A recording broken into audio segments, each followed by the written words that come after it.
Conoce a tus candidatos y candidatas a cargos de elección popular. Elección 2024. En presencia universitaria. 8:17, y en este ejercicio que hemos iniciado en este espacio de presencia universitaria para que usted, la audiencia, el ciudadano, la ciudadana, el votante, la votante pueda conocer en primera persona y en primera voz a las y los candidatos que aspiran a asumir una representación popular a partir de la jornada del próximo 2 de junio. Y en ese contexto está con nosotros el licenciado Arturo Maximiliano, quien es candidato de Morena por el Distrito 3. Y bueno, no licenciado, ¿ya es doctor o doctorante candidato? Ya nada más estoy por recoger mi título. Pues ya doctor, entonces, formalmente. Sí, de hecho lo retrasé, ya lo que se hace para recibir el grado lo retrasé a que terminara la elección, porque ya se me cruzaron los tiempos, pero fíjate que ya gracias a Dios ya terminé el doctorado, hice el examen de candidatura y ya luego ya presentaron mis votos y ahí vamos ya nada más en trámites administrativos, pero muy contento de que por fin ya. Y bueno, hoy como candidato, después de ahí algunos, voy a decirlo yo, acomodos al interior del partido, no es usted el candidato a la capital, pero sí es el candidato al tercer distrito local. Así es, sí, fíjate que a final de cuentas, son decisiones que tomó el partido, una serie de valoraciones que, bueno, en su momento, claro, difíciles de aceptar en su momento de procesar, pero con una oportunidad política que es salir a la calle a hacer campaña por un proyecto legislativo que la verdad, Marco, es algo que yo ya he vivido. Sé lo valioso que es el Congreso local para los ciudadanos, le representa bien, y he tenido una etapa en estos días a partir del 15 de abril donde pues de alguna forma me he reencontrado con lo bonito que realmente las campañas en lo local, en estos digamos en estos territorios mucho más pequeños que el municipio, porque hay una manera de vincularse de puerta comercio en comercio y de seguir recibiendo una retroalimentación de una serie de problemáticas y también de oportunidades. Yo creo que hay que pensar en lo que se tiene que resolver desde el Poder Legislativo y las grandes oportunidades pensando en positivo de lo que podemos hacer también desde el Congreso, en un ámbito, sí, claro, de una... pues somos una oposición, lo seremos a final de cuentas en el periodo 2024-2027, pero también con ganas de decir cómo ayudamos, porque si estamos de pleito siempre, pues no vamos a poder lograr lo importante que es ayudar al ciudadano. Pero esto no quiere decir, Marco, que no se van a señalar, y se están señalando en campaña, todas las deficiencias que hay en temas como transporte público, como el tema de movilidad tan complicado, como el seguridad, que creo que lo estamos viviendo y ustedes lo están reportando, y el agua, y también temas de corrupción, ¿no? Así es, candidato, yo quisiera preguntarle justo ahorita que está mencionando estas situaciones que le expresa la ciudadanía, que nos pueda recordar de dónde a dónde abarca el distrito que usted va a representar, y también en estos recorridos que ha estado realizando puntualmente en estos temas, cuáles han sido las principales solicitudes, recordando que bueno, pues las estaría llevando justamente para poder legislar sobre ellas. Sí, qué bueno que lo preguntas. A ver, es parte poniente de la ciudad, poniente y un tanto cuanto norponiente en algún momento de esta composición del tercer distrito local. De 5 de febrero, digamos, hacia el poniente, hacia Jurica, que es como la mitad de Jurica, Pueblo Jurica, La Loma, Loma Bonita, Azucenas, Loarca, Cerrito Colorado una parte, Tlacote Bajo, Tlacote Alto, San Miguel Carrillo, Villa de Santiago, Ciudad del Sol, muy importante, también una composición importante ahí de votantes en ese distrito, y nos vamos, inclusive brincamos hasta Huertas La Joya y Tres Cantos, más o menos. Son muchísimas colonias, ¿no? Claro.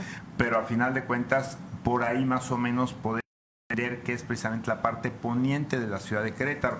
La problemática, mira, no toda, y eso no es culpa del ciudadano. El ciudadano quiere resolución de problemas y a veces no entiende si es municipal, estatal o federal, o si es legislativo o ejecutivo, ¿no? Claro. Entonces te dicen sus problemáticas y tú, pues, tanto cuanto con la experiencia jurídica o la experiencia de haber sido legislador, tú sabes en qué cosas puedes directamente ayudarles a través de un cambio de ley o qué cosas tienes que ser un intermediario, un gestor ante las autoridades. Pero a ver, ahí hay un problemón y sí advierto para que tengan cuidado porque ahí pueden venir las falsas promesas y por eso las grandes decepciones sobre tus representantes y particularmente sobre diputados. Hay un problema muy fuerte en tema de agua con los macromedidores en este distrito en particular. Son esos medidores que les cobran a estos condominios, les cobran, independientemente de lo que tú consumas en tu casa, te cobran una parte opcional, es decir, te cobran igual, independientemente si eres uno o son 8 en la casa, ¿no? Y obviamente son costos muy fuertes los que tienen que pagar. Hay mucha inconformidad y les llevan diciendo por mucho tiempo que se los van a arreglar y no se los arreglan. ¿Y qué creen? Ya lo están citando otra vez para decirles que se los van a arreglar. Los condominios presentan otro problema, obras inconclusas de los desarrolladores.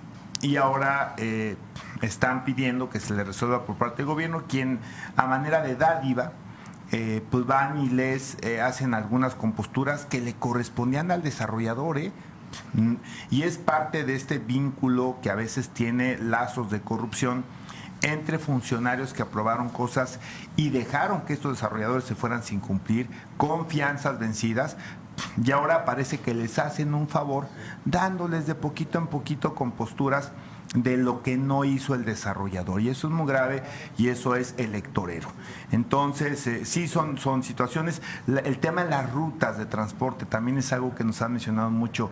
Hay una problemática importante en términos de la lejanía que tienen las paradas de camión con los centros de población importante que necesitan tener más cercano las paradas para trasladarse, además de una serie de elementos que también pues tienen una gran cantidad de quejas con respecto a temas de transporte, pero particularmente lo que más nos toca es justamente la distancia a este lugar donde toman el camión y no solo adultos mayores, que es a quien más se les complica, sino madres que llevan a sus hijos, el día a día de lo que es depender del transporte público como gran parte de los queretanos y gran parte de la gente que vive en mi distrito que depende mucho precisamente del transporte público.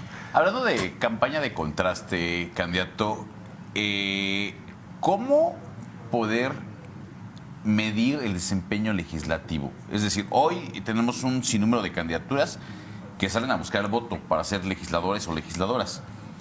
Pero ya en el ejercicio de la actividad como diputado o diputada, es difícil tener una calificación siendo legislador por parte de la ciudadanía porque lo que hace el legislador es intangible. Son leyes. Las leyes no las podemos ver. No así una obra, un puente, una banqueta.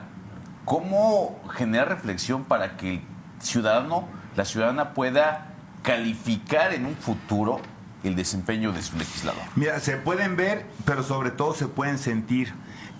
Creo que es un ejercicio de ir vinculándote a partir de la presencia física con los ciudadanos, ¿no? Por ejemplo, yo siempre pongo el caso de una ley como la ley de discapacitados. Y lo pongo siempre de ejemplo porque les digo, para que entendamos qué es una ley y qué es esta aplicación general, es que cuando de repente dicen, oye, la reforma a la ley de discapacitados, como que la ves así como que si no te importara mucho, pero cuando le dices, oye, potencialmente todos podemos ser usuarios de esta ley, es con esa cara, pues entonces sí me importa, ¿no? Y creo que esto pasa con las leyes en general.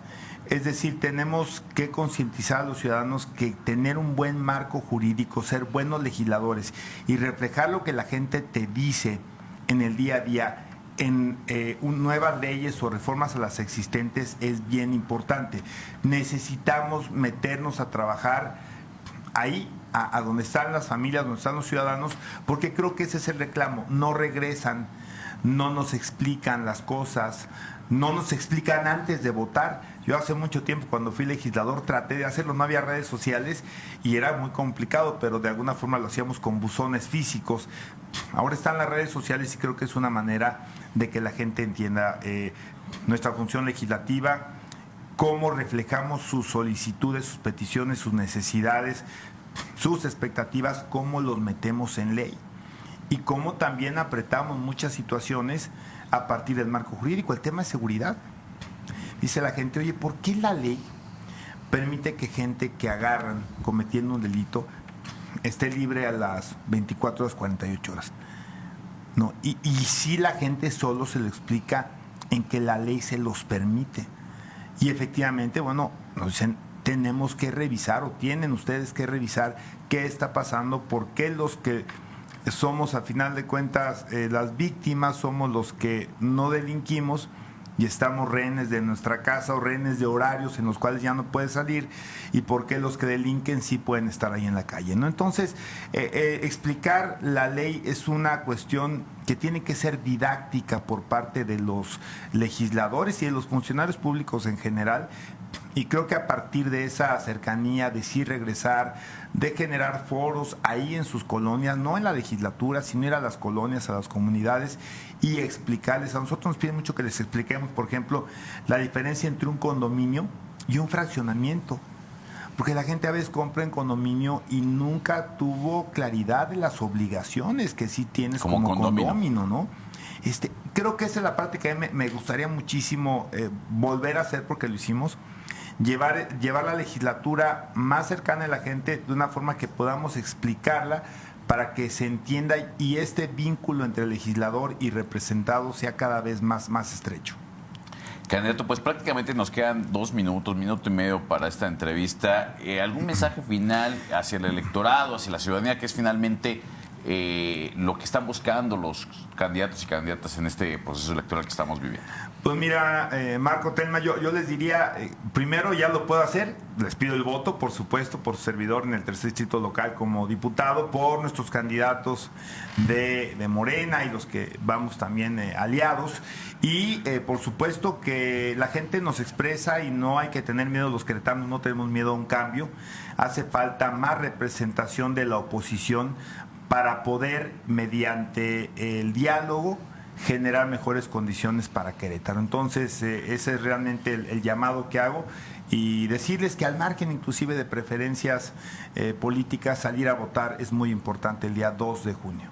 Con independencia de las filias y las fobias, es ¿no? la democracia, Marco. Yo propongo un personaje con una preparación, con una trayectoria, con una experiencia. Hago una propuesta legislativa, una propuesta de gestión e intermediación, y depende de la gente si dice hoy sí voy con Arturo Maximiliano García o no. Pero para mí, pues claro, me es importante que me apoyen, pero es más importante, creo, a final de cuentas, en un entorno democrático, que voten, y que voten libremente. Libremente es muy importante. Y tal vez generar antes que se vaya el compromiso de que regrese a rendirnos cuentas en el supuesto de que usted llegue a ser legislador. No, pues esa es la demanda casi a tiro por viaje, que regresemos. Pues muchas gracias al candidato Arturo Maximiliano por haber estado con nosotros, y pues que todo vaya bien, candidato. Nos vemos. Gracias. Vamos a una pausa y regresamos con ustedes.